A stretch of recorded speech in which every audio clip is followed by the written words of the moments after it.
श्रीमद् भगवत गीता के दूसरे अध्याय पे हम आए हुए हैं। पहला अध्याय हो चुका है जिसमें अर्जुन बिल्कुल ही कंफ्यूज हो चुके थे कि प्रभु मैं क्या करूं, मुझे कुछ समझ नहीं आ रहा, मेरी इंद्रियां सूख रही हैं और सामने वालों के साथ युद्ध करने के लिए अर्जुन बिल्कुल भी तैयार नहीं है और बैठ जाते हैं। फिर भगवान उनको ज्ञान देते हैं आत्मा का और शरीर का। काफी सारी चीजें भगवान बताते हैं। त्रय ताप के बारे में भगवान ने बताया हमें कल, और ये भी बताया कि छोटे से कूप का एक कार्य होता है और बहुत सारे कूप मिलकर जो अलग अलग कार्य करते हैं वो सब केवल एक जलाशय से पूरा हो जाता है। फिर भगवान ने बताया कि तुम्हें अपने कर्म करने का अधिकार है, उसके फल का अधिकार तुम्हारा नहीं होता। फल भगवान के हाथ में होता है, इसलिए हमें फल की इच्छा के बिना, मतलब फल के ऊपर ध्यान नहीं देना, उसमें ऊर्जा वेस्ट होती है हमारी। हमें केवल कर्म करना है कि जो भी फल हो भगवान को देना है, वो उनके हाथ में है।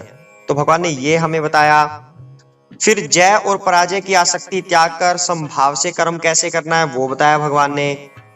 इस तरह से भगवान बताते बताते आगे कहते हैं कि भगवत भक्ति में लगे रहकर बड़े बड़े ऋषि मुनि और भक्तगण अपने आप को भौतिक संसार में कर्म के फलों से मुक्त कर लेते हैं और जन्म मृत्यु के चक्र से छूट जाते हैं। भगवान कहते हैं कि वेदों की अलंकारमयी भाषा से जो विचलित न हो वह आत्म साक्षात्कार की समाधि में स्थिर हो जाता है। उसके बाद हमने कहां तक कर लिया? त्रैताप के बारे में भी कर लिया, कछुए की बात भी हमने कर ली। ठीक है, तो 58 श्लोक तक हमने कर लिया है अध्याय नंबर 2 का। आज 59वां श्लोक करते हैं।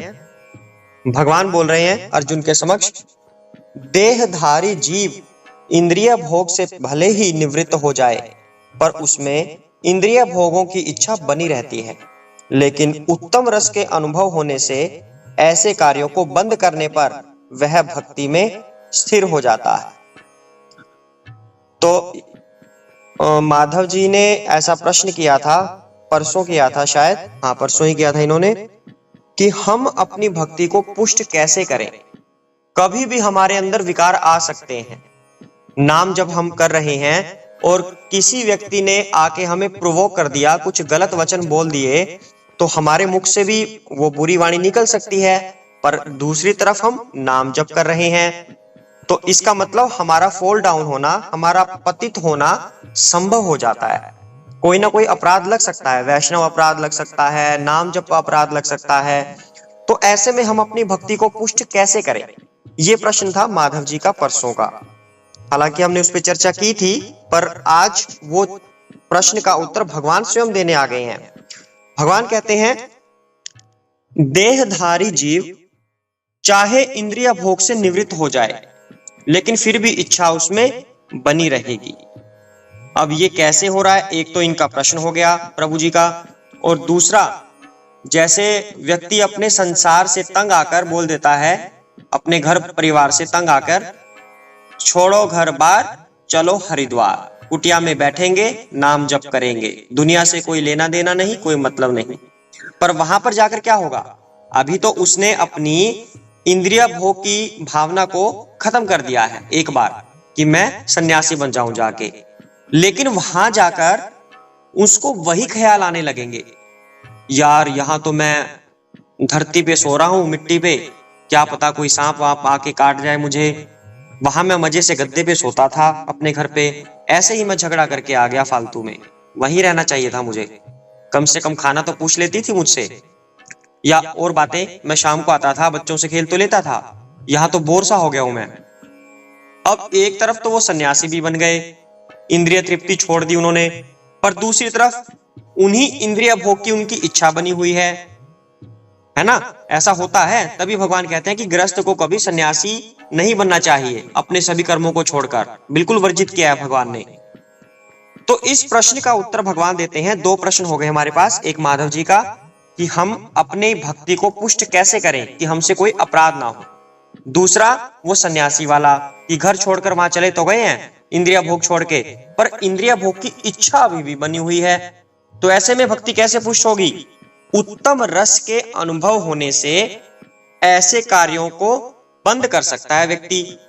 उत्तम रस क्या होता है? अब अगर हमें वही उदाहरण है, एक मैंगो शेक है, एक दूध है, तो बिल्कुल निश्चित सी बात है, किसी को बोलेंगे कि आप क्या लोगे, मैंगो शेक को उठाएगा, दूध को क्यों उठाएगा? क्योंकि मैंगो का जो जूस है, मैंगो रस है, जो मैंगो शेक है, वो दूध से काफी अच्छा होता है। उसके अंदर दूध भी है और टेस्ट भी है, अलग से आम भी है उसके अंदर।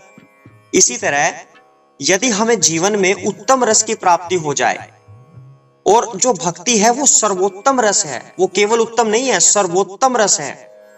यदि हम भक्ति में लग जाते हैं तो फिर जो ये छोटी छोटी बातें हैं इंद्रिय भोग की, इंद्रिय तृप्ति की, वो तुच्छ सी फील होने लगेंगी व्यक्ति को, बिल्कुल तुच्छ अनुभव होंगी। उसको ग्लानि होगी, ये क्या इन चीजों में पड़ा हुआ था मैं, क्या मैं ये वाले भोग करता था? जब वो भक्ति में आ जाएगा तब अगर उन्हें कोई याद दिलाए, आप ऐसा करते थे पहले, देख लीजिए, तो उसको ऐसा लगेगा मैं ऐसा भी करता था, ये तो इतने बुरे काम है, मैं तो व्यर्थ की चीजों में पड़ा हुआ था। जब भगवान का ज्ञान आ जाएगा, हम कौन हैं, भगवान कौन है, हमारा जन्म लेने का लक्ष्य क्या है, और भक्ति में आनंद आता है या सांसारिक चीजों में आनंद आता है, जब ये सब का ज्ञान आ जाएगा तब व्यक्ति कभी पतित नहीं होगा, फिर उसे इंद्रिय भोग तुच्छ लगने लगेंगे। तो ये भगवान यहां पर कह रहे हैं, भक्ति में अगर वास्तव में आ जाए, दिखावे में नहीं, अपने मन को समझाने के लिए नहीं कि सारी दुनिया भक्ति में लगी है, चलो भाई मैं भी कंठी माला धारण कर लेता हूं, मैं भी माला जप कर लेता हूं थोड़ा थोड़ा, लड्डू गोपाल ले आएंगे घर पे, जहां पर घूमने जाएंगे टोकरी में बिठा के उनको भी ले जाएंगे आभूषण बना के। दिखावे वाली भक्ति की बात नहीं हो रही, ये दिखावे वाली भक्ति है। लड्डू गोपाल को आप ले तो आए हैं और साथ में आप लेकर जा भी रहे हैं, पर अगर वहां पर आपको टॉयलेट जाना पड़ गया, लड्डू गोपाल को कहां बिठाएंगे? और टॉयलेट जाने के बाद आप अशुद्ध हो गए, वहां नहाने से तो रहे आप, फिर लड्डू गोपाल को आप ले आए, पर सेवा सही से कर रहे हैं क्या नहीं कर रहे? तो ये सब दिखावे की भक्ति। उन्हें समझना चाहिए कि जब हम बाहर जाते हैं तो हम पूरे स्वच्छ नहीं रह सकते, कहीं पर भी कुछ भी गलती हो सकती है। मान लो वहां पे भूख लगी, कुछ खाना खाने लगे और वो खाना अपवित्र हो, आसपास सफाई ना हो उस तरह की जो चाहिए हमें, और लड्डू गोपाल आपके साथ हैं, तो क्या ऐसे माहौल में लड्डू गोपाल को लाना चाहिए? बिल्कुल नहीं। तो बाहर लड्डू गोपाल को लेके जाना, टोकरी में बिठा के एक गहना बनाकर, कि जैसे हम कोई पिस्तौल रखता है गहने के रूप में, कोई कुछ आभूषण डालता है, गहना है, कोई बेल्ट डालता है कि हाँ मैं सुंदर लगूं, तो आजकल लड्डू गोपाल को भी टोकरी में लेके जाने का एक फैशन बना लिया, ये हमारा गहना है, जब तक ये साथ नहीं होंगे तब तक हमारे आभूषण पूरे नहीं होंगे। कोई भी हमें देखेगा, सामने वाले के मन में जाएगा कि ये भक्त हैं, लेकिन सामने वाले को ऐसा दिखाना ही क्यों है कि आप भक्त हैं? यदि आप वास्तव में भक्त होते तो आप ऐसा कार्य कभी ना करते, दूसरों को दिखाने वाला। आप केवल कृष्ण को दिखाने के लिए कार्य करते, ना कि आम लोगों को। तो इसका मतलब है, यदि हमें उत्तम रस की प्राप्ति हो जाए तो ये छोटी मोटी जो हमारी आदतें हैं, इंद्रिय भोग की, सम्मान पाने की इच्छा किसी दूसरे से, ये अपने आप ही खत्म हो जाएंगी। इसमें हमें चिंता करने की आवश्यकता नहीं रहेगी। इसलिए हमें करना क्या है, बिल्कुल सरल भाषा में। अब आप कहोगे आपने भक्ति तो कह दिया कि भक्ति करो, अब ये भक्ति होती कैसे है? बिल्कुल साधारण फॉर्मूला यूज करो, नाम जप बढ़ाते जाओ, जितना बढ़ा सको उतना नाम जप करते जाओ। और अगर आपने विग्रह रूप में भगवान को स्थापित किया हुआ है घर में, तो उनकी सेवा करो। या तो आप विग्रह को मत रखो घर में, मत लेके आओ, अगर लेके आते हो तो उनकी सेवा करो, शुद्धता बरतो। केवल इतना सा काम आपने करना है, इससे ज्यादा की कोई आवश्यकता नहीं। उसके अलावा सब आडंबर होते हैं। नाम जप को बढ़ाते जाओ, आपको घर में ही भगवान मिल जाएंगे। तो इसे कह रहे हैं उत्तम रस। जब नाम जब बढ़ेगा तो आपके चेहरे पर एक ऐसा तेज आ जाएगा, आप अपने आप ही भक्त लग जाओगे सबको, अगर आपको लगाना भी है तो। वैसे तो लगाना नहीं है, भगवान को ही आपको लगाना है कि प्रभु मैं आपका दास हूं। तप से इतना तेज आ जाता है फेस पे कि बाकी दुनिया अलग और आप अलग ऐसे हो जाएंगे। तो आपको घर में बैठे ही भगवान मिल जाएंगे। ये उत्तम रस होगा, ये जप की ताकत है। तो अगर ये आप करते हैं तो बाकी की चीजें तो बकवास लगेंगी। एक व्यक्ति हमेशा भगवान का प्रसाद ग्रहण करता है, शुद्ध रूप से, बिल्कुल शुद्ध कर रहा है। 1 दिन किया, 10 दिन किया, 20 दिन किया, 1 महीना किया, 2 महीने किया, 6 महीने किया।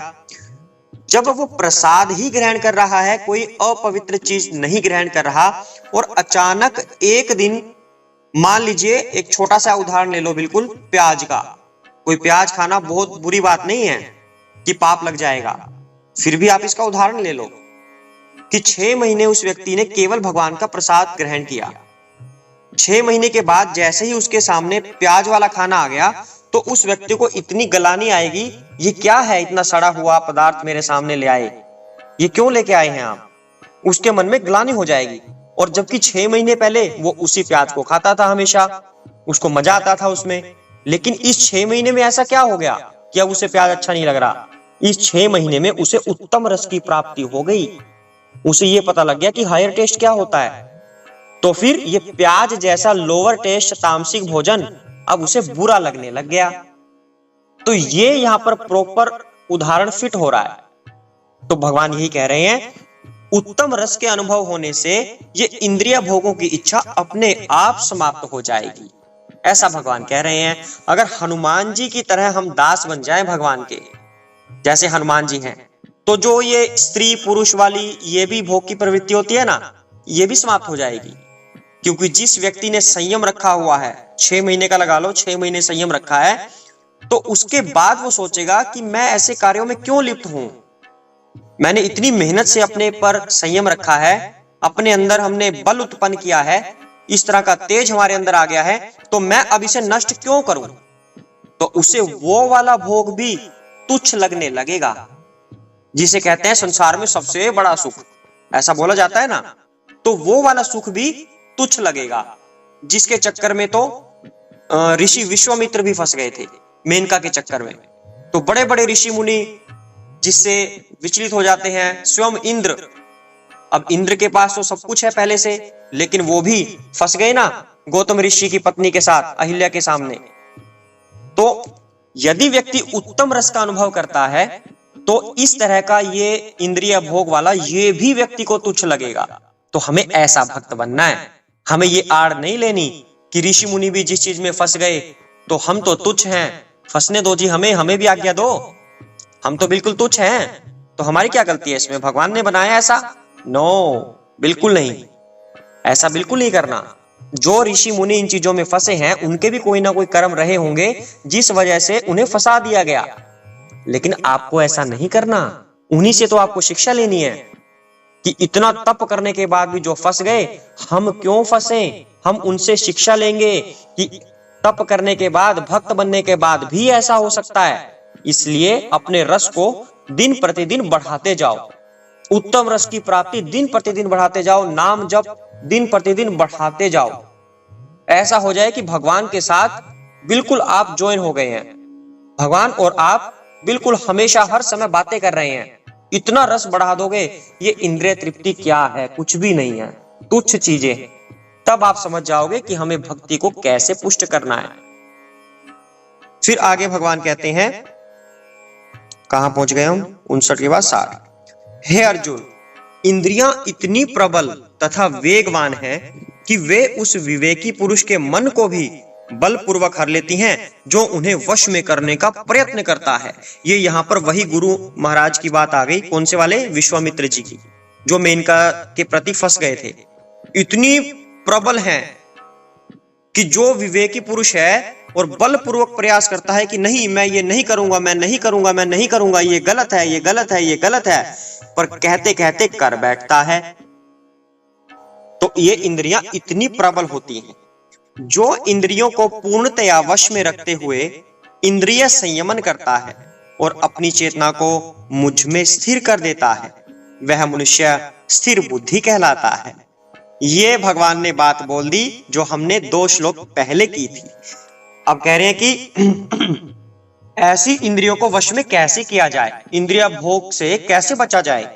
भगवान कहते हैं, जो इंद्रिय संयमन करता है पूर्णतया वश में रखते हुए, मतलब जो विश्वामित्र जी ने किया भोग से पहले वो तो करना ही है, कि अपने आप को कंट्रोल में रखना है, डिग्निटी, हाँ कंट्रोल में रखूंगा मैं, तो वो तो आपको करना ही है, लेकिन साथ में एक चीज और करनी है। अगर खाली इतना किया कि मैं अपनी इंद्रियों को वश में रखूंगा, मार्केट में गए, कोई ऐसा सीन दिखा जो हमें नहीं देखना चाहिए पर उसकी तरफ देखते जा रहे हैं और छुप छुप कर देख रहे हैं कि कोई मुझे कुछ कह ना दे, देखते जाओ, शरीफ बना रहूंगा मैं लोगों के सामने, पर ऐसे आंखें सेकता रहूं। तो जब ऐसा दृश्य देखेंगे तो फिर इंद्रिय संयमन कैसे हुआ? इंद्रिय वश में तो नहीं हुई, तो वहां पर इंद्रिय वश में करनी है।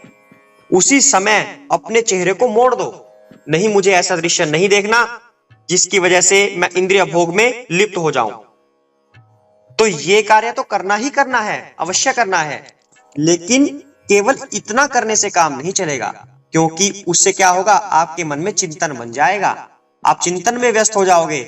हाँ मैंने देखा था अभी अभी थोड़ी देर पहले, मजा आ रहा था, काश मैं फिर से मिल जाऊं, फिर से देख लूं। चिंतन चिंतन पैदा हो जाएगा मन में, और चिंतन सबसे बड़ा शत्रु है। गलत चिंतन, सही नहीं, गलत चिंतन सबसे बड़ा शत्रु है। वो भगवान आगे बताने वाले हैं उस चिंतन से क्या होगा, एक दो श्लोक के बाद आएगा।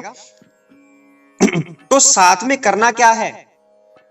इंद्रियों को वश में तो किया आपने, अपने चेहरे को दूसरी साइड तो किया, लेकिन साथ ही हरे कृष्ण महामंत्र बोलना है, या जिसके गुरु महाराज ने जो भी मंत्र दिया है वैसे भगवान को याद करना है। राधे राधे मेरी रक्षा करो, राधे, हे माँ मेरी रक्षा करो, मैं इस भोग में लिप्त ना हो, मेरी रक्षा करो माँ, इस तरह से। या हरे कृष्ण कृष्ण कृष्ण कृष्ण हरे हरे, हरे राम राम राम हरे हरे। इस समय पर जब आप फंसने वाले हो, मंत्र का उच्चारण आरंभ कर दीजिए, समाप्त हो जाएगी आपकी वो वृत्ति। ये प्रैक्टिकल है, आप करके देख सकते हैं जिसके मन में ऐसी भावना उत्पन्न हो। ठीक है, यंगस्टर्स के लिए ये खासकर होता है। तो भगवान ने इसका हमें आइडिया दे दिया कि करना क्या है। एक तो इंद्रियों को वश में करना है, लेकिन इंद्रियां वश में करने से वो फिर भी वश में नहीं होंगी, साथ में आपको करना है मेरा चिंतन, अपने आप को, अपनी बुद्धि को, अपनी चेतना को मुझ पे स्थिर करना है, तब मनुष्य स्थिर बुद्धि कहलाएगा। मतलब अब उस पर कोई फर्क नहीं पड़ रहा, चाहे उसको कितना भी उत्तेजित किया जाए। ठीक है ना गौरव जी, चाहे कितना भी उत्तेजित किया जाए उसे। उत्तेजित का मतलब खाली वो नहीं होता, उत्तेजित का मतलब कोई किसी को आके डांट रहा है, भड़का रहा है किसी को, वो भी उत्तेजित है। कोई किसी को कितना भी उत्तेजित करे पर वो रिएक्ट नहीं करेगा। जो स्थिर बुद्धि होगा वो सोचेगा कोई बात नहीं, ये भी तो भगवान का अंश है। अब भगवान इस रूप में मेरे सामने आए हैं, थोड़ी सी मेरी इंसल्ट कर रहा है, करने दो, भगवान की इच्छा से हो रहा है, मुझे क्या फर्क पड़ता है, मैं तो आत्मा हूं और आत्मा का कोई कुछ बिगाड़ ही नहीं सकता। ये जो भी कह रहा है मेरे शरीर को कह रहा है, तो मुझे क्या फर्क पड़ना, ये शरीर तो नष्ट हो जाना है एक दिन, बोलने दो इसे जो बोल रहा है। तो इस तरह से व्यक्ति उस समय भी भगवान का मंत्र उच्चारण करता है, ना कि उस व्यक्ति पर रिएक्ट करता है। इसे कहते हैं स्थिर बुद्धि। भगवान यहां पर उसे स्थिर बुद्धि कह रहे हैं। अर्थात जब ऐसा कुछ हुआ, अब क्रोध भी तो एक विकार है, इंद्रियों का विकार है, और इंद्रियों को वश में हमें करना है। उस समय पर आपको क्रोध आ रहा है, उसने मेरे साथ ऐसा किया, उसने मेरे साथ ऐसा किया, जिसकी वजह से आप उस इंद्रियों को तुष्ट करने में लगने का प्रयास करते हो कि अब मैं बदला लूंगा। नहीं, जब ऐसा कुछ हो, हरे कृष्ण महामंत्र बोलो और खुश हो जाओ, तभी आपका वो क्रोध भी जाता रहेगा और इंद्रिय तृप्ति की जो आपकी भावना है वो भी समाप्त हो जाएगी। आगे भगवान कहते हैं, इंद्रिय विषयों का चिंतन करते हुए मनुष्य की उनमें आसक्ति उत्पन्न हो जाती है, और ऐसी आसक्ति से काम उत्पन्न होता है, और फिर काम से क्रोध प्रकट होता है। अब भगवान अगले 2-3 श्लोकों में पूरी की पूरी प्रक्रिया बताएंगे कि आखिर व्यक्ति का फॉल डाउन कैसे होता है। सबसे पहले भगवान ने बताया इंद्रिय विषयों का चिंतन। उसी उदाहरण को ले लेते हैं, मार्केट में गए, कुछ हमें दिखा, तो देखना कोई बुरी बात नहीं हुई, लेकिन जब उसका चिंतन हो गया मन में, खाली देखने से क्या है, पता नहीं क्या क्या दिख जाए हमें, चलते फिरते कुछ भी दिख सकता है, पर देखने तक अगर सीमित हो तो कोई दिक्कत नहीं है। लेकिन उसके बाद जब चिंतन कर लिया मन में, कुछ कुछ विचार कर लिए, हाँ ऐसा होना चाहिए, वैसा होना चाहिए, हाँ ठीक है फोन नंबर लेके आना पड़ेगा या कुछ भी, अगर चिंतन उसका शुरू हो गया तब क्या होगा, उससे आसक्ति उत्पन्न हो जाएगी। नहीं, अब तो कुछ ना कुछ कांटेक्ट करना ही पड़ेगा। आसक्ति उत्पन्न हो गई, और जब ऐसी आसक्ति उत्पन्न हो जाए कि घर पे गया उसको नींद भी नहीं आ रही, अब हाँ भाई दोबारा फिर जाना पड़ेगा मार्केट, मन नहीं लग रहा मेरा, तो आसक्ति उत्पन्न हो गई ना। जब वो आसक्ति उत्पन्न होगी फिर काम की भावना उत्पन्न होगी। भगवान कह रहे हैं ऐसी आसक्ति से काम उत्पन्न होता है। अब काम का मतलब आप कुछ भी समझ सकते हो। काम केवल वही नहीं होता कि खाली लस्ट को ही हम काम बोलते हैं। काम का मतलब कामना होता है, कामना से काम शब्द बना है। तो कोई भी उदाहरण अगर आप ले, इसका मतलब इच्छा उत्पन्न हो गई, किसी चीज के प्रति इच्छा। जिस उदाहरण की हम बात कर रहे हैं, जिस उदाहरण की भगवान यहां बात कर रहे हैं, वो यही वाला है, मार्केट वाला। ठीक है, आसक्ति उत्पन्न होने के बाद काम उत्पन्न हो गया। अब तो मुझे चाहिए ही चाहिए, अब तो मुझे भोग करना ही करना है, अब तो मुझे ये गोलगप्पे खाने ही खाने हैं। उन गोलगप्पों के प्रति आसक्ति हो गई। और गोलगप्पे किसे कहा जा रहा है वो आप भली भांति समझ चुके होंगे कि मुझे तो अब वो गोलगप्पे खाने ही खाने हैं। काम उत्पन्न हो गया उस व्यक्ति के अंदर, और फिर काम से क्रोध प्रकट होता है। अब ये क्रोध क्यों प्रकट होगा, क्योंकि जब काम उत्पन्न होता है, इच्छा उत्पन्न होती है भोग करने की, तब या तो उस व्यक्ति की वो इच्छा पूरी होगी, मतलब उसे गोलगप्पे मिल गए। अगर उसे गोलगप्पे मिल गए तो फिर क्या होगा, उसकी और ज्यादा इच्छा उत्पन्न होगी, अब मुझे और भी खाने हैं। गोलगप्पे खा लिए, अब मुझे टिक्की भी खानी है, टिक्की खा ली, अब मुझे आइसक्रीम भी खानी है। उसकी और ज्यादा इच्छा बढ़ती जाएगी। अगर मेरा संपर्क उस व्यक्ति से हुआ है तो एक व्यक्ति से और होना चाहिए, उससे हो गया तो उससे भी सुंदर और व्यक्ति से होना चाहिए, फिर और सुंदर से होना चाहिए। तो इसका मतलब क्या हो गया कि हमारी वो भावना बढ़ती जा रही है। तो ऐसे में अगर हमारी भोग की प्रवृत्ति संतुष्ट हो जाती है तो वो संतुष्ट होने से और ज्यादा हमारी इच्छा बनती है, और अगर संतुष्ट ना हो तो भगवान कह रहे हैं उससे क्रोध प्रकट होता है। अगर हमारी इच्छा पूर्ण नहीं होती तो उससे क्रोध उत्पन्न होगा, और फिर क्रोध से क्या होगा वो अगले श्लोक में आ रहा है। क्रोध से पूर्ण मोह उत्पन्न होता है, और मोह से स्मरण शक्ति का विभ्रम हो जाता है। जब स्मरण शक्ति भ्रमित हो जाती है तो बुद्धि नष्ट हो जाती है, और बुद्धि नष्ट होने पर मनुष्य भवकूप में पुनः गिर जाता है। जब व्यक्ति की कोई इच्छा पूर्ण ना हो तो उसे क्रोध आएगा। अब हम इसका एक और एग्जांपल ले सकते हैं। मान लीजिए चलते चलते हमें कोई घर पसंद आ गया, अब हमारा मन किया, उसके चिंतन में डूब गए हम कि मुझे भी ऐसा घर मिलना चाहिए, ऐसे घर में रहेंगे। चिंतन में डूब गए, चिंतन में डूबने के बाद फिर उसकी आसक्ति हो जाएगी, वो दोबारा से देखने जाएगा उस घर को। हाँ वो घर तो बहुत अच्छा था, फिर से देखने चलते हैं, बहुत अच्छा घर था। घर को देखा, फिर और चिंतन हुआ, फिर आसक्ति और बढ़ गई, तो अब उसकी इच्छा हो गई, कामना हो गई कि मुझे ऐसा घर खरीदना ही खरीदना है, ये घर मुझे चाहिए। इसके लिए चाहे मुझे उधार लेना पड़े पड़ोसियों से, रिश्तेदारों से, पर मुझे घर खरीदना है। अगर उसको वो घर मिल जाता है, अगर उसको मिल गया तो कुछ दिन उसमें रहेगा, लेकिन कुछ दिन के बाद फिर वो और मार्केट में घर देख लेगा अच्छा, वो कहेगा कि मुझे तो अब ये वाला घर चाहिए। यानी कि उसकी संतुष्टि कहीं नहीं होने वाली। जिसको इस तरह के भोगों में आनंद आता है उसकी संतुष्टि नहीं हो पाती कभी। एक भोग की तृप्ति हुई तो अगले भोग में चला गया, और जब उसकी संतुष्टि नहीं होगी तब क्या होगा, तब उसे क्रोध आएगा। और क्रोध आने से क्या होता है, भगवान कहते हैं क्रोध से मोह उत्पन्न होता है, पूर्ण मोह उत्पन्न होता है, और मोह से स्मरण शक्ति का विभ्रम हो जाता है। अब क्रोध की वजह से मोह उत्पन्न हो गया, मेरे साथ ही ऐसा क्यों हुआ, ऐसा क्यों नहीं हुआ, कंट्रोल की भावना थी ना और कंट्रोल हुआ नहीं, और उससे स्मरण शक्ति का विभ्रम हो जाता है। अब उसकी सोचने समझने की जो शक्ति है उसे कुछ समझ नहीं आ रहा कि अब करना क्या चाहिए, और जब स्मरण शक्ति भ्रमित हो जाए तो बुद्धि नष्ट हो जाती है। अब उसकी बुद्धि को ये ही नहीं पता क्या सही है क्या गलत है उसके ऊपर तो एक ही फतूर नाच रहा है कि मुझे वो घर चाहिए ही चाहिए, पापा मुझे वो घर दिलाओ, चाहे किसी से कर्ज उठाओ या बैंक से लोन उठाओ, मुझे तो वो घर चाहिए ही चाहिए। उसकी बुद्धि नष्ट हो जाएगी, उसको समझ ही नहीं आ रहा कि कर्ज उठा के क्यों ऐसा कार्य करना है।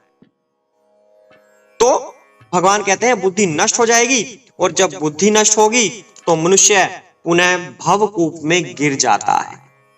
क्योंकि भवकूप में कैसे गिरेगा वो? अब उसने अपने पापा को मजबूर कर दिया कि पिताजी मुझे ये घर दिलाओ, नहीं दिलाओगे तो मैं ये कर लूंगा, मैं वो कर लूंगा, धमकियां, मैं पंखे से लटक जाऊंगा, मैं कट जाऊंगा, तो वो धमकियां शुरू हो जाएंगी। उस चीज को भगवान कहते हैं कि भवकूप में पुनः गिर जाता है। तो ये 2 श्लोकों के माध्यम से भगवान ने पूरी एनालॉजी समझा दी हमें कि आरंभ कहां से होता है। आरंभ होता है सबसे पहले चिंतन से।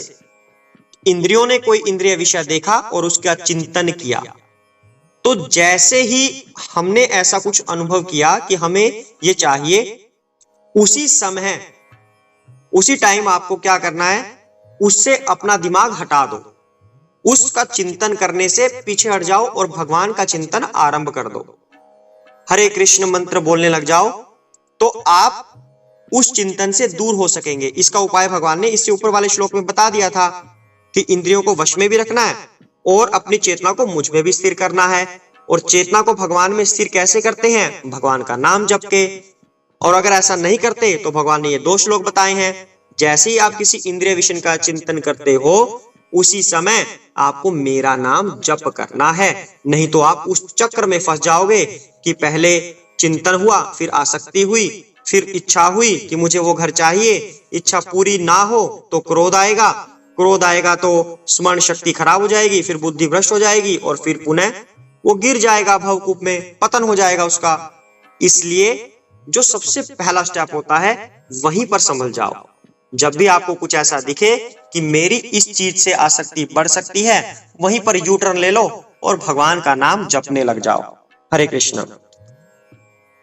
आगे भगवान कहते हैं, किंतु समस्त राग तथा द्वेष से मुक्त एवं अपनी इंद्रियों को संयम द्वारा वश में करने में समर्थ व्यक्ति भगवान की पूर्ण कृपा प्राप्त कर सकता है।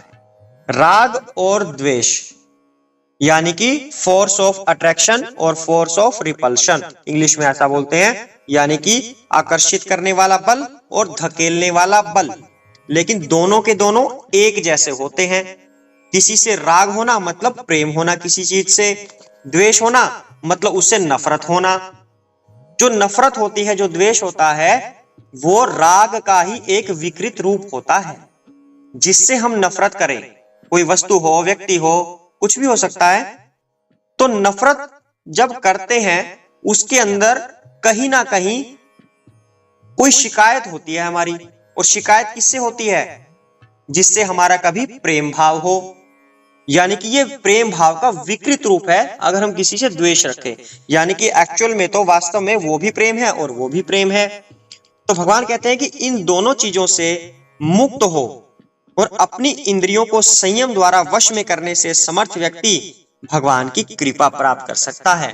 अर्थात हमें ना किसी से प्यार रखना, ऐसा नहीं कि मतलब क्रूर बन जाओ आप, वो वाली बात नहीं, कि हमें किसी से अटैचमेंट ना हो, किसी से ज्यादा आसक्ति ना हो, और ना ही किसी से नफरत हो। क्योंकि नफरत अगर किसी से होगी तो वो हमारे दिमाग में घूमता रहेगा व्यक्ति। अब कंस के दिमाग में भगवान के प्रति नफरत थी, भय बना हुआ था, तो क्या हुआ? कंस जब भगवान के बारे में सोचता था, भयभीत होता था, तब उसकी दुर्गति हुई क्या नहीं हुई? तो भगवान कहते हैं ना किसी से राग रखो, ना किसी से द्वेष रखो, इंद्रियों को संयमित रखो, तो मेरी कृपा पूर्णतः प्राप्त कर लेगा। इस प्रकार कृष्ण भावना मृत में तुष्ट व्यक्ति के लिए संसार के तीनों ताप नष्ट हो जाते हैं और ऐसी तुष्ट चेतना होने पर उसकी बुद्धि शीघ्र ही स्थिर हो जाती है।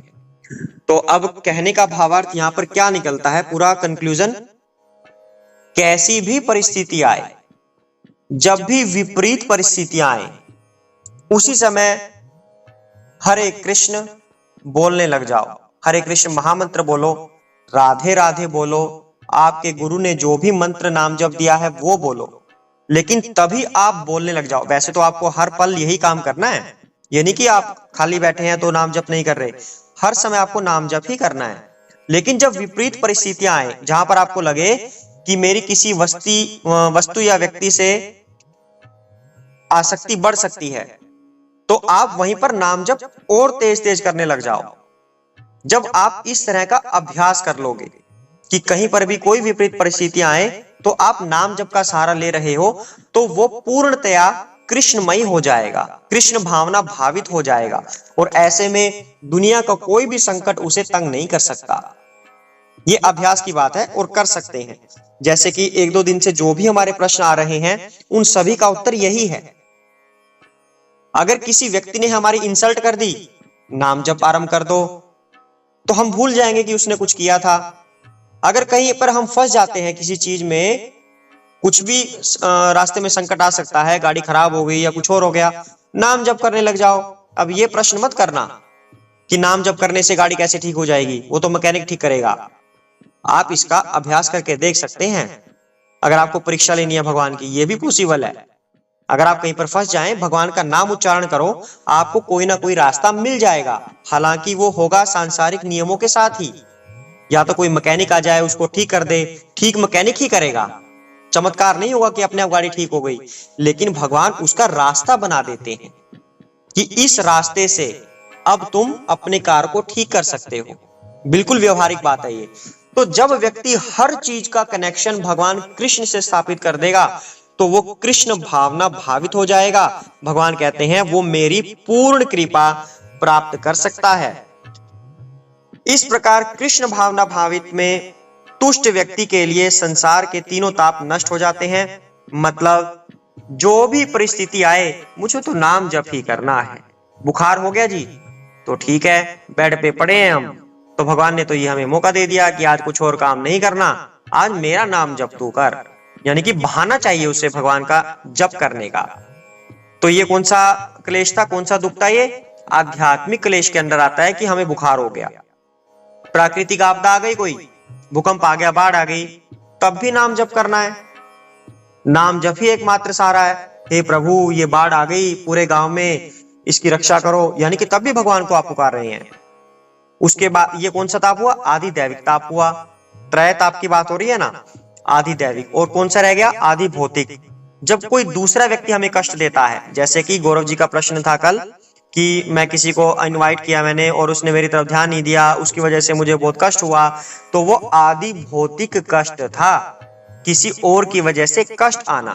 तो भगवान कहते हैं उस समय भी आपको मेरा स्मरण करना है, नाम जप करना है। तो इस तरह से जब आप अभ्यासरत हो जाओगे तो पूर्णतया मुझ में लीन हो जाओगे और मेरी विशेष कृपा प्राप्त करोगे और आपकी बुद्धि स्थिर हो जाती है। तो आपको प्रश्न करने की आवश्यकता नहीं होगी, वाई मी, मेरे साथ ही ऐसा क्यों? क्योंकि आपको तो हर परिस्थिति में नाम जप ही करना है, वही एकमात्र उद्देश्य है। तो दूसरी किसी चीज पर आपका ध्यान नहीं जाने वाला। जो कृष्ण भावना मृत में परमेश्वर से संबंधित नहीं है, उसकी न तो बुद्धि दिव्य होती है और न ही मन स्थिर होता है। जिसके बिना शांति की कोई संभावना नहीं है, शांति के बिना सुख हो भी कैसे सकता है? तो भगवान यहां पर कह रहे हैं हमें वास्तव में चाहिए क्या? हमें वास्तव में सुख चाहिए। और सुख कैसे मिलेगा जी? जब हमारे मन में शांति होगी तभी सुख आएगा हमें। क्योंकि अगर मन ही शांत ना हो, उधेड़ बुन में लगा हुआ है, हाँ 2 करोड़ का घर खरीद लिया, हाँ मामा जी से पैसे ले लिए थे, पर वापस करने का क्या होगा, कैसे वापस करूंगा मैं? उधेड़ बुन में लगा हुआ है व्यक्ति, प्रेशर में आ गया कि पैसे ले तो लिए, घर ले तो लिया 2 करोड़ रुपए का, पर मैं चुकाऊं कैसे इस चीज को? अब तो व्यक्ति की शांति भंग हो गई, और शांति है नहीं तो उस नए घर में रहते हुए उसे सुख आएगा भी कैसे, जब उसका मन ही शांत नहीं है? ऐसा भगवान कह रहे हैं यहां पर। और शांति कैसे आएगी? जब मन स्थिर होगा, अर्थात जब आपने मामा जी से 2 करोड़ रुपए नहीं लिए होंगे, तब आपका मन स्थिर होगा। क्योंकि आपके ऊपर किसी का कर्ज है ही नहीं, तो आप तो स्थिर बुद्धि वाले हो, तभी तो शांति आएगी। और मन स्थिर कब होगा? जब बुद्धि दिव्य होगी, यानी कि आपने वो कर्ज नहीं लिया, क्योंकि आपको पहले से पता है कि मुझे इन सांसारिक चक्रों में फंसना नहीं है। मैं आज कर्ज ले लूंगा, कल उसको चुकाता फिरूंगा, तो मैं भगवान को कब याद करूंगा? भगवान का याद करने का टाइम ही नहीं होगा। आजकल जितने भी लोग संसारिक समस्याओं में ज्यादा उलझे हैं, धन कमाना है जी, धन कमाना है, प्रोग्रेस करनी है, बच्चों को ये बड़ा आदमी बनाना है, विदेश भेजना है, उसके चक्र में सारी उम्र कमाने में ही लगे रहते हैं, लेकिन भगवान को कब याद करेंगे? तो उनकी बुद्धि दिव्य नहीं हो पाती, और बुद्धि दिव्य नहीं होगी तो मन स्थिर नहीं होगा, मन स्थिर नहीं होगा तो शांति नहीं आएगी, शांति के बिना सुख कैसे होगा? चाहे आप अरबों रुपए के मालिक क्यों ना बन जाएं, जब तक आपका मन शांत ना हो तब तक सुख नहीं आ सकता। अगर किसी को लगे ना कि धन से ही सुख संभव है, तो आप सुख लेकर दिखा दो।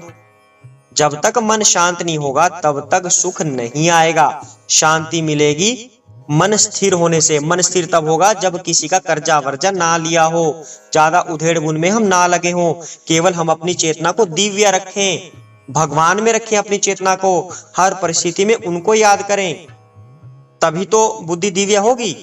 क्योंकि भगवान कह रहे हैं जो कृष्ण भावनामृत में परमेश्वर से संबंधित नहीं है उसकी बुद्धि दिव्य नहीं होती। यानी कि दिव्य कब होगी? जब भगवान से हम अपना रिलेशन रखेंगे, हर समय उनको याद करेंगे। तो यहाँ पर सुखी होने की क्या कुंजी भगवान ने बताई है? जो पहला स्टेप है भगवान को याद करना।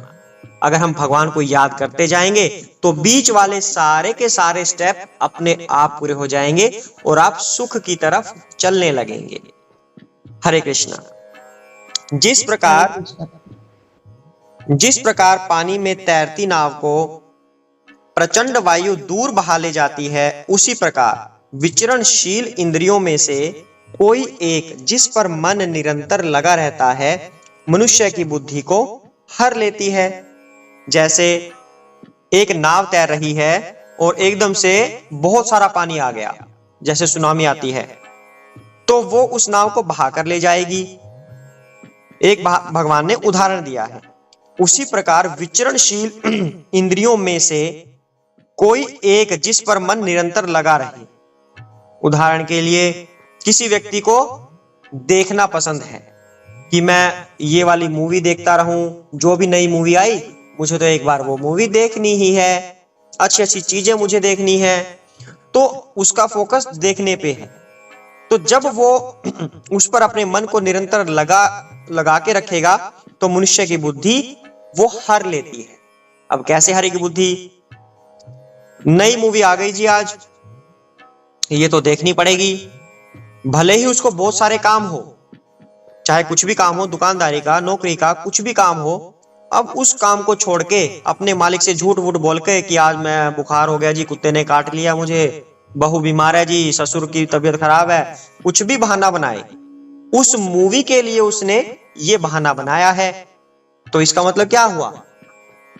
जब वो काम छोड़ के मूवी देखने चला गया, रोज रोज ऐसे बहाने बना बनाकर, तो उसकी बुद्धि हर ली गई क्या नहीं हर ली? यहाँ पर क्यों कह रहे हैं भगवान ऐसे कि बुद्धि हर ली गई?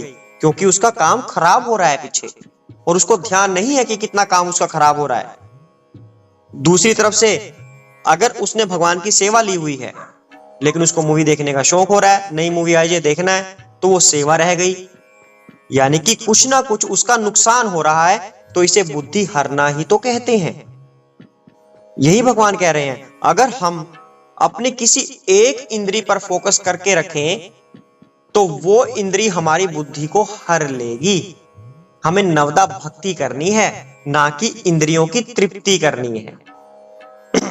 अतः हे महाबाहु, जिस पुरुष की इंद्रियां अपने अपने विषयों से सब प्रकार से विरत होकर उसके वश में है, उसी की बुद्धि निसंदेह स्थिर है। अर्थात जो व्यक्ति अपनी इंद्रियों को वश में कर सकता है। नई मूवी आई है जी, आने दो, मुझे क्या करना है, मेरे पास तो काम बहुत पड़े हैं, कौन इन मूवियों के चक्कर में पड़े। हाँ ठीक है, थोड़ा मजा तो आता है देखने में, पर भाई नुकसान भी बहुत होता है पीछे काम का। तो नहीं, मूवीज छोड़ो, मूवीज को छोड़ते हैं। इससे अच्छा तो ये है कि अपना काम निपटा के शाम को मैं मंदिर में बैठूंगा, मंदिर जाऊंगा, वहां पे भगवान का नाम जपूंगा, कीर्तन में सम्मिलित होऊंगा। इससे अच्छा तो ये रहेगा, ताकि मेरे काम पर भी कोई हर्ज ना हो और मेरी भक्ति भी बनी रहे। तो भगवान ये करने को कह रहे हैं कि जो अपनी इंद्रिय विषयों से हट सके वही स्थिर बुद्धि कहलाएगा। अब ये जो हमारा अध्याय 2 है, ये बुद्धि योग की तरफ बढ़ रहा है। पहले भगवान ने सांख्य योग का ज्ञान दिया था, फिर भगवान ने कर्म योग का ज्ञान दिया, इसी में अब भगवान बुद्धि योग का ज्ञान दे रहे हैं।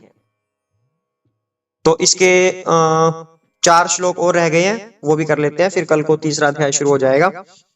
जो सब जीवों के लिए रात्रि है वह आत्म संयमी के जागने का समय है, और जो समस्त जीवों के जागने का समय है वह आत्मनिरीक्षक मुनि के लिए रात्रि है। अब इससे क्या समझ में आ रहा है? अब एक बात तो इससे यह समझ आ रही है, श्रील प्रभुपाद जी 12 बजे तक सोते थे, यानी कि जिस टाइम हम सोना शुरू करते हैं उस टाइम प्रभुपाद जी उठ जाते थे, और 12 बजे उठ के वो करते क्या थे? शास्त्र लिखते थे। जो श्रीमद् भागवत आज विभिन्न कथावाचक सुना रहे हैं सारी दुनिया को, वो भागवत का अनुवाद श्रील प्रभुपाद जी ने करके दिया है। श्रील प्रभुपाद जी अगर वो चीज ना करते तो भागवत संस्कृत में लिखी हुई वहीं वृंदावन में पड़ी रहती। आज भी वो ग्रंथ वृंदावन में अवेलेबल हैं। वो मंदिर का नाम शायद राधा रमण मंदिर है या कौन दूसरा मंदिर है, मुझे याद नहीं आ रहा, पर वो ग्रंथ आज भी वहां पर है। जो ओरिजिनल भागवत है, संस्कृत में थी वो भागवत, और वो संस्कृत इतनी कठिन थी कि आज के विद्वान, जो संस्कृत में विद्वान कहते हैं अपने आप को, वो भी उस संस्कृत का अनुवाद नहीं कर सकते। इतनी मुश्किल संस्कृत थी वो, व्यास जी के द्वारा लिखी हुई। तो वो ग्रंथ आज भी वृंदावन में है। तो उनसे प्रभुपाद जी ने अनुवाद किया था श्रीमद् भागवत का, जिसका आज दुनिया में प्रचार प्रसार हो रहा है। इतने सारे कथावाचक जो सुना रहे हैं, प्रभुपाद जी की वो देन है। तो इससे एक मतलब तो ये समझ में आ रहा है कि प्रभुपाद जी के लिए जो जागने का समय था, हम लोगों के लिए वो सोने का समय है। लेकिन भगवान यहां पर ऐसी ऐसी बात नहीं कर रहे। जागने और सोने का यहां पर दूसरा मतलब है। जो सब जीवों के लिए रात्रि है, अर्थात एक व्यक्ति वो है जिसको आध्यात्मिकता पसंद है, एक व्यक्ति वो है जिसको भौतिक संसार पसंद है। आध्यात्मिकता बिल्कुल भी पसंद नहीं जिसे, और जिसे आध्यात्मिकता पसंद है उसे भौतिकता बिल्कुल पसंद नहीं। अब एक व्यक्ति कहता है कि मुझे तो भाई ज्यादा से ज्यादा टाइम मंदिर में स्पेंड करना है, मुझे ये सब इंटरेस्ट नहीं है, कभी मनाली जाना, हिमाचल जाना, ये वो इधर उधर जाना, गोवा जाना, पार्टीज करना, मुझे पसंद नहीं है ये। मुझे तो मंदिर में जन्माष्टमी का त्योहार मनाना पसंद है, मुझे तो एकादशी व्रत रखना पसंद है। तो आध्यात्मिक व्यक्ति के लिए भौतिक संसार अंधकारमय, उसके लिए रात्रि के समान है वो। लेकिन भौतिक व्यक्ति के लिए क्या है? उसे आध्यात्मिकता में इंटरेस्ट नहीं। क्या हो जाएगा एकादशी का व्रत रख के? अपने आप को ऐसे ही भूखा मार रहे हो। क्या भगवान अपने बच्चों को कभी भूखा देख सकते हैं? तुम लोग तो मिथ्या बातें करते हो, ऐसे ही व्रत के चक्कर में पड़े रहते हो। भगवान का जन्म, एक तरफ तो तुम कहते हो भगवान अजन्मा है, दूसरी तरफ तुम हर साल जन्माष्टमी मनाते रहते हो, भगवान का जन्म हुआ है जी, भगवान का जन्म हुआ है जी। तुम्हारे तो अपने कंसेप्ट भी सही नहीं है, तुम अपने आप में ही विचलित रहते हो। तो भौतिक व्यक्ति के लिए ये आध्यात्मिक जीवन सारा का सारा अंधकारमय है। यही बात भगवान कह रहे हैं। जो सब जीवों के लिए रात्रि है वह आत्म संयमी के जागने का समय है। यानी कि जो आध्यात्मिकता सभी भौतिक जीवों के लिए अंधकार के जैसा है, वह भक्त के लिए उजाले की तरह है कि मेरा तो यही जीवन है। ऐसा भगवान बता रहे हैं। जो पुरुष समुद्र में निरंतर प्रवेश करती रहने वाली नदियों के समान इच्छाओं के निरंतर प्रवाह से विचलित नहीं होता और जो सदैव स्थिर रहता है, वही शांति प्राप्त कर सकता है। वह नहीं जो ऐसी इच्छाओं को तुष्ट करने की चेष्टा करता। अब जो घर का उदाहरण लिया था कि मुझे बड़ा घर चाहिए जी, पापा जी मुझे घर दिलवाओ, चाहे कर्ज लो, चाहे बैंक से लो, चाहे मामा जी से लो, किसी से भी लो, मुझे तो चाहिए ही चाहिए। तो अगर वो ऐसी इच्छा रखता है तब तो क्या होगा उसका, वो भवकूप में गिर जाएगा, क्योंकि उससे क्या क्या होने वाला है जो ऊपर हमने किया था अभी थोड़ी देर पहले। उसे आसक्ति बढ़ेगी, आसक्ति से उसकी इच्छा बढ़ेगी, इच्छा बढ़ने से संतुष्ट तो होगी नहीं, वो संतुष्ट नहीं होगा तो क्रोध आएगा, क्रोध आएगा तो स्मरण शक्ति खराब हो जाएगी, उससे बुद्धि भ्रष्ट हो जाएगी और उससे फिर वो पागलों की तरह व्यवहार करने लगेगा। तो भगवान कहते हैं यदि व्यक्ति इन इच्छाओं से बच जाए, उसका बड़ा घर है जी, तो मुझे क्या करना है, होगा बड़ा घर, रहने के लिए तो एक कमरा भी काफी है, कोई मुझे मार्बल के पत्थरों की क्या आवश्यकता है, मिट्टी में भी रह सकता हूं, बल्कि मिट्टी अच्छी है, मिट्टी से जुड़ा रहूंगा मैं। तो बड़ा घर छोटा घर ये क्या होता है, ये कुछ नहीं होता है, रहने के लिए छत होनी चाहिए, बस ठीक है, काफी है, पर्याप्त है।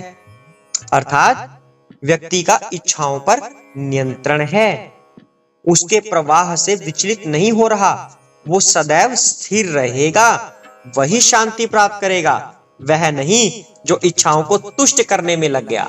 अब मान लो कर्ज नहीं लेना जी, लेकिन घर मुझे ऐसा ही चाहिए, तो पिताजी मुझे कहीं भेज दीजिए, मुझे बाहर भेज दीजिए फॉरेन कंट्री में, मैं कमा के लाऊंगा और इस घर को खरीद लूंगा। तो फॉरेन कंट्री में जाके क्या होगा, दिन रात मेहनत करेगा और भगवान का नाम तो भूल ही जाओ। फिर जब कोई ऐसे सपने बना लिए ना कि मुझे ये प्राप्त करना ही करना है, तो फिर वो भगवान के नाम में कोई ज्यादा समय नहीं लगाने वाला। तो भगवान यहां पर कह रहे हैं वो व्यक्ति शांति प्राप्त नहीं करेगा, जितना भौतिक वस्तुओं के पीछे भागेगा शांति उसकी जाती रहेगी, शांति जाएगी तो सुख नहीं आएगा, चाहे आप अरबपति क्यों ना बन जाएं। अगर सुखी होना है तो शांति चाहिए ही चाहिए। और इस सब का राज क्या है, बिल्कुल स्टार्ट कहां से होता है, ये भगवान का नाम। यदि भगवान में अपना चिंतन बनाता है, भगवान कृष्णमयी हो जाता है, तब उसको सुख मिलेगा, बाकी ये भौतिक चीजों से सुख मिलने वाला नहीं है। जिस व्यक्ति ने इंद्रिय तृप्ति की समस्त इच्छाओं का परित्याग कर दिया है, जो इच्छाओं से रहित रहता है और जिसने सारी ममता त्याग दी है तथा अहंकार से रहित है, वही वास्तविक शांति प्राप्त कर सकता है। यहाँ पर इच्छाओं की बात तो हो ही गई कि जिसने इच्छाओं का त्याग कर दिया, मुझे नहीं चाहिए घर, मैं तो छोटे घर में भी रह लूंगा, ठीक है, इच्छाओं का त्याग तो कर दिया। जिसने सारी ममता त्याग दी, ममत्व का भाव, ये मेरा है, ये घर मेरा है, ये दुकान मेरी है, ये गली मेरी है, ये सब कुछ मेरा है, ये एम्प्लॉय मेरे हैं, मैं ही इनको सैलरी देता हूं, यानी कि ममत्व का भाव, स्वामित्व का भाव कि मैं ही स्वामी हूं सबका। तो जिसने ये भी त्याग दिया तो वो अहंकार से रहित हो जाएगा, क्योंकि वो अपने आप को दास मान रहा है, और दास मानता है तो अहंकार उसमें आएगा ही नहीं, तो वही वास्तविक शांति प्राप्त कर सकता है। आखिरी श्लोक आ गया है अध्याय 2 का। यह आध्यात्मिक तथा ईश्वरीय जीवन का पथ है, जिसे प्राप्त करके मनुष्य मोहित नहीं होता। यदि कोई जीवन के अंतिम समय में भी इस तरह स्थित हो तो वह भगवत धाम को प्राप्त होता है। तो भगवान ने निष्कर्ष दे दिया यहाँ पर कि आपको जीवन में करना क्या है। एक तो आपको इच्छा नहीं करनी, इंद्रिय विषयों का चिंतन नहीं करना, किसी से आसक्ति नहीं रखनी, अहंकार नहीं रखना, प्रभुत्व जमाने की कोशिश नहीं होनी चाहिए। यदि आप ये सब चीजें करते हो तो यही भगवान के पथ पर चलने का असली रास्ता है, जिसे प्राप्त करके मनुष्य कभी मोहित नहीं होगा, कभी उसे गुस्सा नहीं आएगा। यदि व्यक्ति जीवन के अंत में भी इस तरह स्थित हो जाए कि उसके अंदर ये सभी विकार ना हो, इच्छा ना हो, चिंतन ना करता हो व्यर्थ की बातों का, अहंकार ना हो, प्रभुत्व ना जमाता हो, बिल्कुल सरल स्वभाव हो जाए दास की तरह कि मैं तो दास हूं, अंतिम क्षणों में भी ऐसा हो जाए तो भी वह भगवत धाम को प्राप्त होता है। क्योंकि भगवत धाम में वही जा सकता है जो वहां रहने लायक हो, और वहां तो केवल भक्त ही रह सकते हैं जिनके अंदर कोई विकार ना हो, कोई इच्छाएं ना हो, जो दास बन के रहता हो। तो यहाँ पर अध्याय नंबर 2 पूर्ण हो रहा है। हरे कृष्ण। किसी का कोई प्रश्न हो तो जल्दी से ले लेते हैं। प्रभु जी हरे कृष्ण। हरे प्रभु जी अभी आपने जो उदाहरण दिया ना गाड़ी का, कि गाड़ी खराब हो जाएगी तो ऑटोमेटिकली नहीं बनने की चमत्कार नहीं होगा, पर भगवान हमको उसका रास्ता दिखाएंगे। तो ये मेरे साथ हो चुका है। मैं आपको उदाहरण देती हूँ। मैं इस्कॉन मंदिर से आ रही थी, तो रास्ते में मेरी गाड़ी पंचर पड़ गई, बहुत दूर से ही पड़ी, पंचर पर मुझे मालूम नहीं चला। फिर आगे चल के मेरी गाड़ी डगमगाने लगी। फिर मैंने बोला, हे कान्हा, अब मैं क्या करूं, कैसे घर पहुंचूंगी। सिर्फ हे कान्हा बोला ना, तो सामने ही गैरेज मिल गया। मैं जहाँ पर खड़ी थी उसके सामने ही गैरेज था, 2 मिनट का रास्ता था। तो कान्हा जी ने, मैंने सिर्फ इतना ही बोला कि हे कान्हा जी, अब घर कैसे पहुंचूंगी, आप रक्षा कीजिए।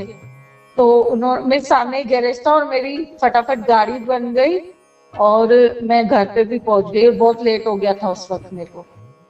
हरे कृष्ण। हरे कृष्णा। ऐसा ही होता है, हमेशा ऐसा ही होता है। भगवान, आपने आर्त भाव से भगवान को पुकारा था। आपने बोला हे कान्हा, ऐसे बोला ना। तो यानी कि जैसे विरह भाव में कोई पुकारता है ना भगवान को, गोपियां, आपने उस भाव में भगवान को पुकारा और तुरंत आपके सामने वो गैराज आ गया। तो जी प्रभु। गुणवत्ता होनी चाहिए। जप की गुणवत्ता होगी तो एक बार पुकारने से भगवान आ जाते हैं, और यदि गुणवत्ता नहीं होगी तो चाहे 100 बार पुकार लो, उसका कोई फायदा नहीं होता। और गुणवत्ता तभी आती है जब हम किसी मुसीबत में फंसते हैं, ज्यादातर ये होता है। हरे कृष्ण। जी प्रभु जी, हरे कृष्णा। और प्रभु जी, एक और आपसे बात करना चाहती हूँ कि अभी मीन्स कंटिन्यू मुझे कान्हा जी अभी ग्रुप में बोलना चाहिए नहीं आप, पर कंटिन्यू आज भी ऐसा ही हुआ। आज भी मेरी एक भक्त से बात हुई, भक्त से मेरी मुलाकात हुई। वो छोटी लड़की थी, उसका नाम महक था। तो मुझे पता नहीं था, मैं तो ऐसे ही मीन्स चली गई थी अनजाने में उनके शॉप पे कुछ परचेस करने। पर पता चला तो उनकी जो महक की मम्मी थी ना, उन्होंने सामने से बोला कि आपका नाम पूनम है। तो मैंने कहा हाँ। तो मैंने कहा आपको कैसे मालूम चला मेरा नाम पूनम है? तो बोला किसी ने बताया था कि आप कान्हा जी की सेवा शॉर्ट में करते रखिए, हैं। संक्षिप्त में रखिए बात थोड़ी। जी हाँ। तो बस ऐसे ही मैं आज भक्त से मेरी मुलाकात हुई, और 2-3 दिन से ऐसा ही हो रहा है। मेरे भक्त से मुलाकात हो रही है और मुझे कान्हा जी के दर्शन हो रहे हैं।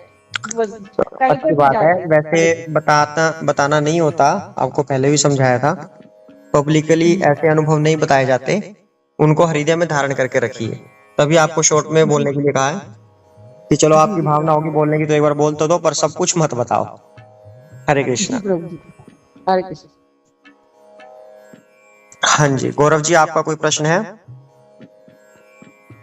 नहीं, कोई प्रश्न नहीं।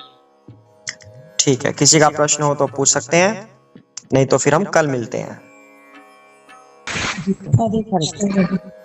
हरे कृष्ण। हाँ प्रभु जी, हरे कृष्ण। हरे कृष्ण। ये कह रहा था मैं, प्रभु जी, हाँ जी, हाँ जी। हरे कृष्णा प्रभु जी। हरे कृष्णा जी, बोलिए। हाँ हरे कृष्णा। बोलिए सुन पा रहे गौरव हैं जी। क्या प्रभु जी?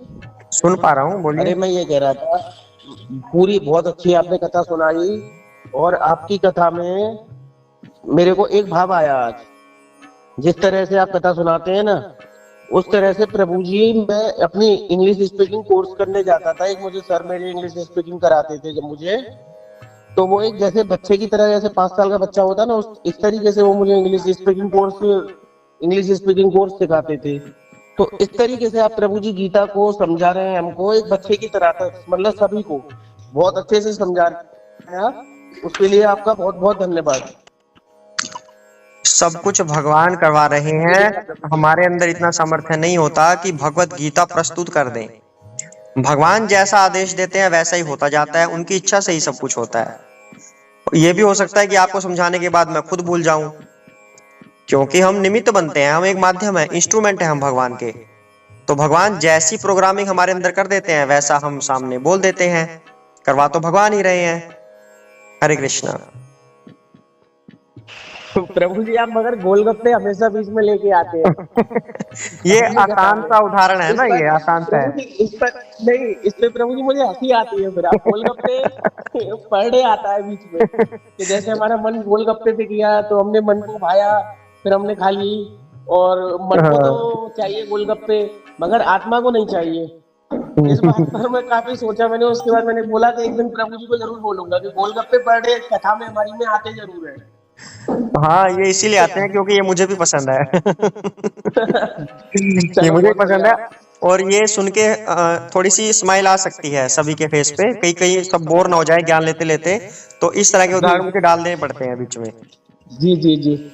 अच्छा प्रभु जी, मगर आप जिस तरह से आप बता रहे हैं ना कि भगवान को मगर पाना इतना आसान तो खैर नहीं है कि एकदम से कोई भी पा ले, नहीं तो फिर हर एक को भगवान मिल जाए, मगर इसके लिए मैंने ऐसा किया है कि बड़ा प्रयत्न करना पड़ता है, जैसे सहज तरीके से नहीं मिल पाएंगे। और मिल कृष्ण की पाएंगे, तो क्यों आपने नहीं मिल पाएंगे, मिल पाएंगे। जो भगवान ने आज तरीका बताया है, 4-5 चीजें भगवान ने मेनली बताई हैं आज। एक तो इंद्रिय चिंतन, इंद्रिय विषयों का चिंतन नहीं करना हमने। जब भी कोई इंद्रिय विषय दिखे, वही आपके वाला उदाहरण गोलगप्पे वाला, तो इंद्रिय विषयों का चिंतन नहीं करना, वहीं पर अपने आप को रोक दो। इच्छा रहित होना है, किसी चीज की इच्छा मत करो। आसक्ति नहीं करनी, किसी वस्तु से आसक्ति ना हो। और प्रभुत्व जमाने का हमारा रवैया नहीं होना चाहिए। सबसे मेन जो है, आजकल दुनिया में सभी परेशान इसलिए हैं क्योंकि सब स्वामी बनना चाहते हैं, मालिक बनना चाहते हैं, ओनर, ये मेरा है। सब पर, हर चीज पर प्रभुत्व जमाना चाहते हैं, वहीं से सारी प्रॉब्लम खड़ी होती है। तो प्रभुत्व नहीं जमाना, हमेशा दास की तरह रहना है कि मैं भगवान का दास हूं।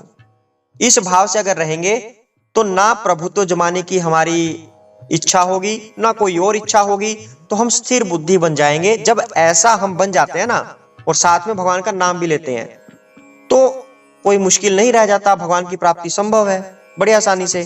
केवल अभ्यास करना है, इच्छाएं ना हो और प्रभुत्व हम ना जमाएं। अगर केवल ये 2 चीजें भी कर रहे हैं, सब कुछ आ जाएगा इसमें। हरे कृष्ण। नहीं नहीं, आज का सत्संग बहुत अच्छा था।